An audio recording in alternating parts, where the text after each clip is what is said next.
March in 2017 when Yogi Adityanath took oath. During February and March, I was going around of UP publicizing my previous book in Hindi, Uttar Pradesh Vikas Ki Pratikshama, as you told in my bio. And I got the chance to listen to him firsthand many a times in many rallies. I've seen his rallies are very well attended, like almost like of Mr. Modi, even in smaller areas. And in a true democracy, I normally measure everything with the popularity you have. And then I started researching about it, and I went to Uttarakhand, where he's born and brought up for around 15-20 days. Lived in Gorakhpur, talked to his fans, his detractors, and I got a very different Yogi Adityanath, because when my team researched, they gave me some 300 articles, national, international. After he becoming chief minister, before he becoming chief minister, 99% was negative. My query was, and with this query I went to feel that how can someone who is so popular, who has become 5-time Lok Sabha MP, winning election with exponential margins, how can everything about him be negative, right? With this query, I went in the field, and what I found is very different, which I documented in my book. And to my mind, I represent Yogi in my book with these 4 ideas, and I'll narrate those few. It'll take 3-4 minutes. First thing, he's 44 years old. Now he's 45. When I wrote the book a year back, he was 44. And for some reason, we never heard a title, a young chief minister. For some reason, the saffron robe, or whatever construct around in the media. As Abhay said, he used to hate Modi because of the perception he had through media or whatever he read, right? That's our window to a politician or to a leader. So he's a young politician. For some reason, let's say someone like Rahul Gandhi is young in 47, 48. Akhilesh was young but in 40, but Yogi Adityanath was not young in 44, 45. That's one. Second thing, he's a parliamentarian from last 5 years. He's winning 5 Lok Sabha elections with exponential margins. I thought, let me inquire what's happening. Like, is he a good parliamentarian or not? So there are 2 ways you can judge a parliamentarian: how he's doing in the ground and how he's doing in the parliament. These are the 2 places where he has to perform. When you see his parliamentary data, and to my convenience, first I compared his parliamentary data with Rahul Gandhi's parliamentary data. Parliamentary data are 4 points: your attendance, the number of debates you participate in, number of questions you ask, and number of private member bills you produce. These are the 4 things you do in parliament. Attendance, like I'll say Rahul Gandhi was here, Yogi Adityanath was here. Number of questions, Rahul Gandhi asked 0 questions. Yogi Adityanath asked 303 questions. And mind you, I'm talking about 2014 to 17 when it was Modi government. So Yogi is asking more questions to his government, so to say, right? So 0, 300.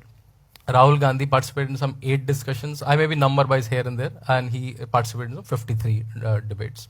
Rahul Gandhi presented 0 private member bill, very important instrument. If the government is not doing it, you can present a bill.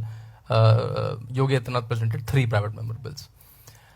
A lot of people asked me, that's a convenient comparison. So I also compared with the national average. In national average also, Yogi Adityanath is almost 1.5 times the national average of all the MPs, right? So, and now people will ask me that what is he asking? Is he asking make Ram Mandir, uniform civil code? He's certainly asking them. But again, 95% of his questions are, I say, Shashi Tharoor kind of questions, right? Like he's asking about conditions of IITs, IIMs, non-performing assets, relationship with US, UK, Israel, malnutrition, your airports, he's asking about them, right? Only thing, because we have only seen certain videos of him given in an electorally charged environment, we have typecasted him certain images. Though I have a detail about those videos and those statements also.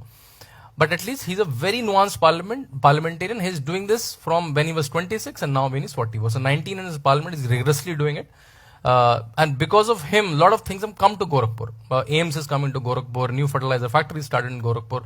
And so that's one. That's his performance in the parliament. Now coming to his constituency, which is Gorakhpur, which is winning from last 5 times. What is he doing there? So he has a very interesting routine. In the morning, he gets up at, in fact, there's a joke when he became, who gets up early, Modi or Yogi? It's 4 or 5, right? So that's kind of disciplined life they live. So he gets up at 4, he does his daily activities. It's like it's a huge mutt there, Gorakhnath mutt. He takes a huge chakkar of the whole mutt. and then he comes back, does his daily activities, comes back to the ground. Around 9:30, he sets a Janta Darbar. So when Akhilesh Yadav or Arvind Kejriwal or Nitish Kumar runs a Janta Darbar, it's become a news. And they are chief ministers, right? Yogi Adityanath is running a Janta Darbar from last 20 years without being a chief minister. 100, 200 people come to his Darbar, so to say. And they come with very normal queries. They don't come to get a petrol pump or to get a tender. They come for their scholarship, their refund, their insurance money.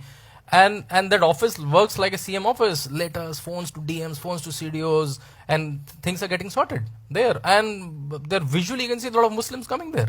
And on the question is Muslim, I'm sure you will eventually ask me. So the chief architect of the MUT is a Muslim. Half of the shops are given to Muslims.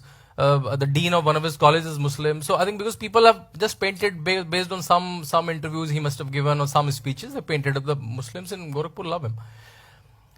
So that's on field. So he knows, like, and then after the Janta Darbar, he goes to the field. In fact, when I was in one of the Janta Darbar, before he became the CM, one guy was Muslim guy. He was visually Muslim, was able to see the skull cap on the beard. He was coming with this letter.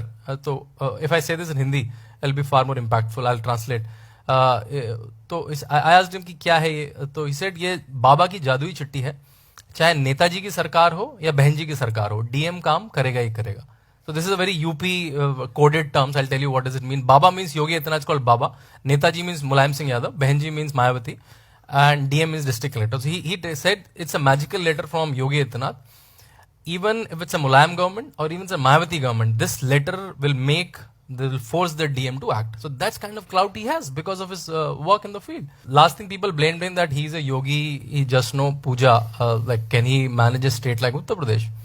Just for them, the MUT is managing some 44, 45 institutions, and these are institutions, nursing institution, medical institution, colleges, schools, and he works like a CEO. Like, I've seen he's conducting his meetings, he's signing checks, he's asking what's the performance, how many people are coming, going, and luckily he made me private to a couple of his meetings after becoming CM. I'll quote one of the meetings.